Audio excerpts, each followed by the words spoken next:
At a time when people were pronouncing the death of feminism, Eve Ensler hit back with a play that celebrated female strength, the Vagina Monologues. I decided to talk to women about their vaginas. It gave women the opportunity to speak plainly, publicly, and sometimes hilariously about an often taboo subject. Like the Bermuda Triangle, nobody ever reports back from there. And it was a phenomenal hit, performed in more than 140 countries in almost 50 languages by some of the world's top actors.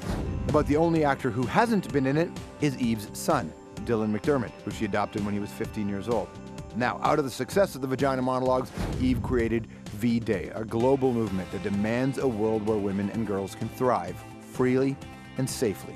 She's offered support to those who suffered the effects of rape and fistula, a condition rarely talked about. But the woman who helped so many women find comfort in their bodies, being a girl is so powerful, had for decades felt estranged from her own. The result, she says, of years of physical and sexual abuse at the hands of her father.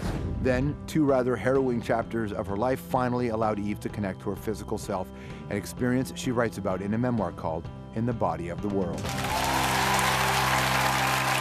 Please welcome to the show, Eve Ensler!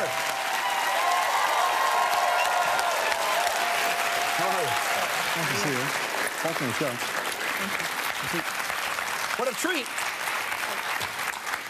I mean, it's such an awkward thing when you say to somebody, hey, congratulations on your book, because yes, congratulations on the accomplishment, but when reading it, you're like, no. I mean, just congratulations on getting through it. Thank you. Just that journey must have been out of this world for you. It was. It was. It was a big journey from the very beginning. And, you know, in a way, it was everything. It was the worst of times, and it was the most amazing times. Right. You know, it began with the diagnosis that sort of came out of the blue. I had a huge tumor inside me the size of a mango, out of nowhere.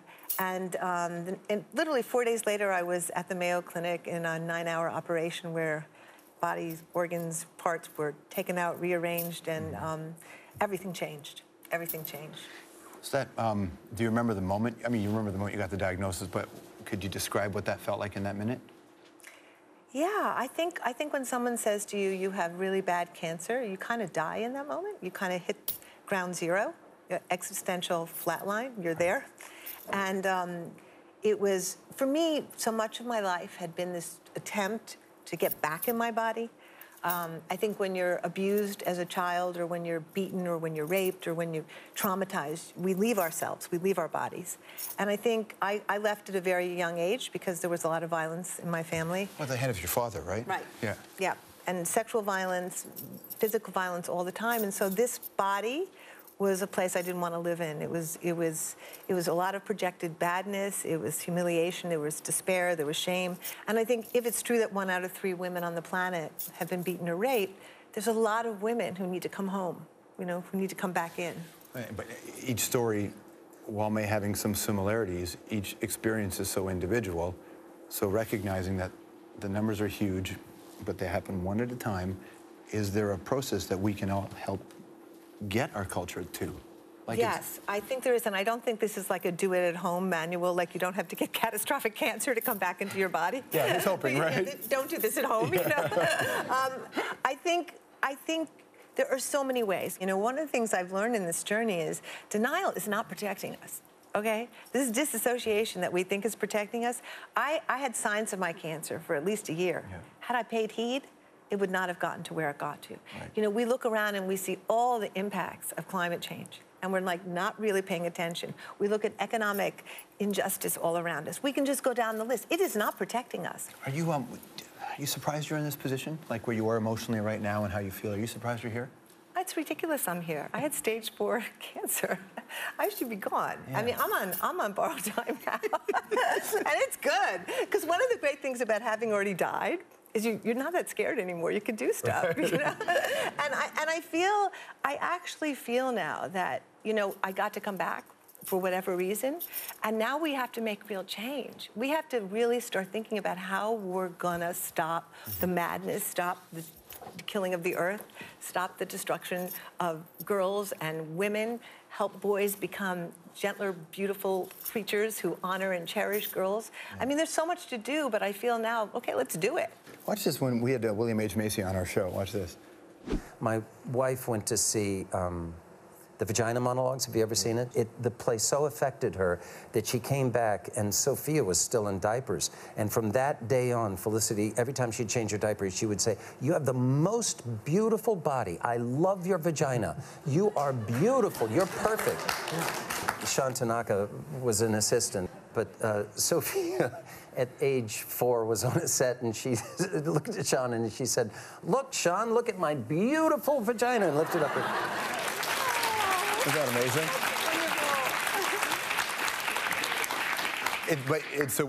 Change is incremental, right? And are you feeling that it's picking up speed?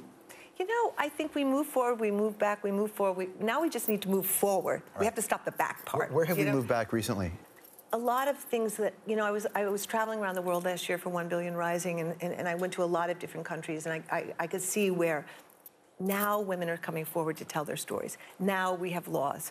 Now we have, now we have a voice, and we've broken through taboos. But at the same time, none of the laws are being applied, right? There's no accountability.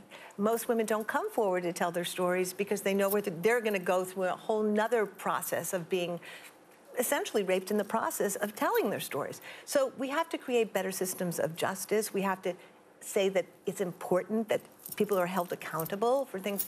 And we also have to start changing the mindset of patriarchy. You know, I was thinking about sex education, which I'm obsessed with right now.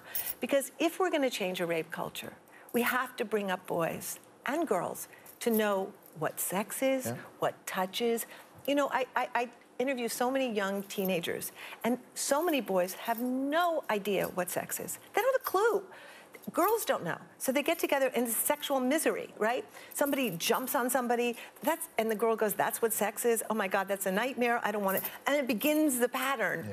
We teach people math, right? We teach people science. We assume that they're not born with that life skill of knowing. Why don't we teach people what sex is, or what touch is? Well, when I went to high school, it was sexual education was tied to sexual health, and they never connected it to empathy, to understanding. It was never emotional, because I think teachers don't know how to teach that in high school to a bunch of rowdy people in 7th grade. Exactly. Or reciprocity. They don't teach, like, it goes back and forth. This is something we do together. Do you know? And so I think boys operate out of insecurity and a desire to show off, and girls operated out of insecurity that they don't know, but they shouldn't be doing. And everyone stays, and I think that feeds this aggression and feeds this disconnect. And I think, really, I think the most important thing we can be doing is teaching our children what sex is, what good, healthy, beautiful, loving touch looks like, what boys need, what girls need, how you do it, and not to be so shameful and so puritanical around such a beautiful thing. But isn't it connected to so many other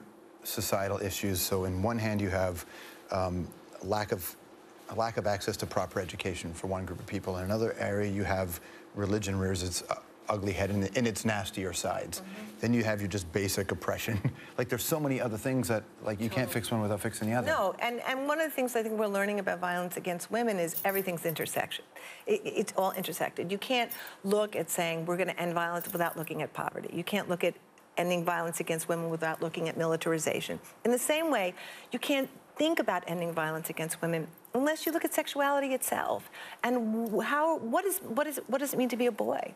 What does it mean to be a man? So, let me play a clip from something else that it's not directly connected to you, but I suppose it is in a way. And it is about another kind of physical trauma. It's one of the greatest films ever made.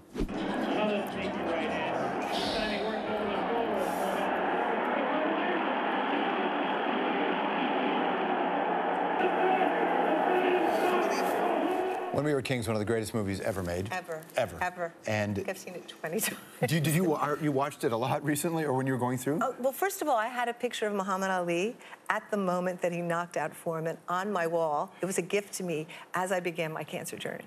And every day I was like, I'm Ali, Foreman is my cancer. And I would, like, literally get up, and I had a glove that Ali had signed, and I'd be like, I'm here. And I think that fight's such an incredible fight, because he wasn't just fighting.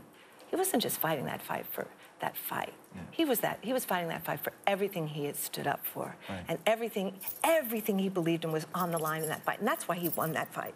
And when you asked me earlier, what's the connection, you know, to the body? When you're fighting for a bigger cause, you know, all the way through this, I was fighting to get City of Joy open in the Congo, you know, this amazing facility for women there who have been horribly violated during the war.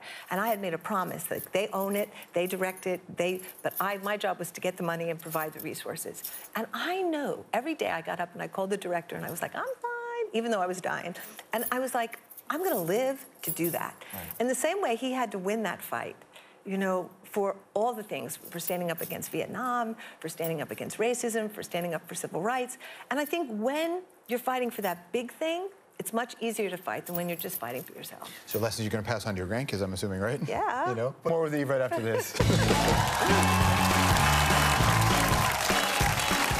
All right, coming up, the Vagina Monologues. Some saw the fun in it.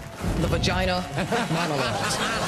While others took their shots. I have referred to it as my you-know-what, or it. And on some occasions, Wilma. Eve Ensler's reaction to both when we come back. Vagina!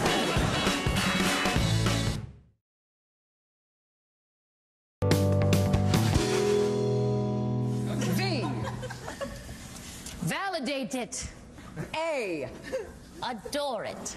G. Grab it. I. Ignite it. N. Nurture it. A. Air it up. Mad TV, Oprah and the First Ladies having their moment.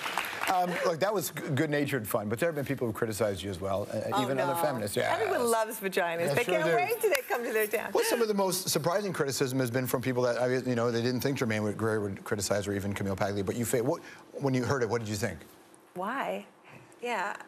No, I think people have a right to feel what they feel, but I have to say, I was just, in the traveling I've been doing, I've been meeting so many young women who have done the Vagina Monologues and done V-Day, who said it was the first time they ever told their stories, first time they came into their body. Boys who told me it was the first time they ever understood how girls worked, and they finally could talk to their girlfriend who had been raped. And you know, I used to have a joke that I would walk through airports and people would say, I saw your play, and now they say, I was in your play, you know? And I feel like we've created a movement, you know?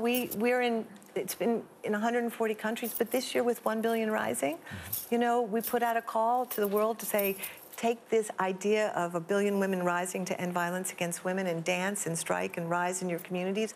And 207 countries rose, and with probably 1 billion people. It's a mass movement. Oh, pleasure. Thank you so much. Oh, great to meet you. Great to meet you. Eve Ensler, everybody. The book is called In the Body of the World. It's a memoir. Okay, we'll be right back.